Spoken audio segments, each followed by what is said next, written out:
এটা বলতে পারো একরকম শখই হলো। সবাইকে দেখছি মেহেন্দি পরছে, কাচের চুড়ি পরছে। তো আমারও খুব ইচ্ছা ছিল এবছর যদি আমি একটু কাচের চুড়ি পরতে পারি। তো সেই অনুযায়ী দেখো আমাকে কাচের চুড়ি এনেও দিয়েছে বড়দিদি, আর আমি পরেও নিয়েছি। তারপর রাত্রেবেলা মেহেন্দি পরেছি। আর এদিকে ঘুম থেকে উঠে একজন ঠাম্মির আদর খাচ্ছে। ঠাম্মির স্নান টান কমপ্লিট, বাসি কাজও কমপ্লিট। আমার এখন কাজ রান্না করা, কিন্তু তার আগের কাজ হচ্ছে মেয়েকে ফ্রেশ করে রেডি করে খাইয়ে দেওয়া।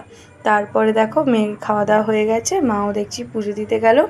আমিও টিফিন করে রান্নার দিকে যাব, তার আগে একদম নিজে রেডি হয়ে গেলাম যে এবার রান্নায় ঢুকবো আর স্নান করে বেরোবো। ব্যাস, এদিকে জিনিকে স্নান করিয়ে দিয়েছি। স্নান টান করে উঠে সবাই মিলে একসঙ্গে খেতে বসলাম। সবাই মিলে একসঙ্গে খেতে বসার মজাটাই আলাদা। বেশ ভালোই মজা করলাম কিন্তু আমরা আজকে দুপুরবেলা থেকে বিকেলবেলাও একটু ছোট্ট করে কেক কাটা হয়েছে, তখনও বেশ ভালোই মজাই হয়েছে।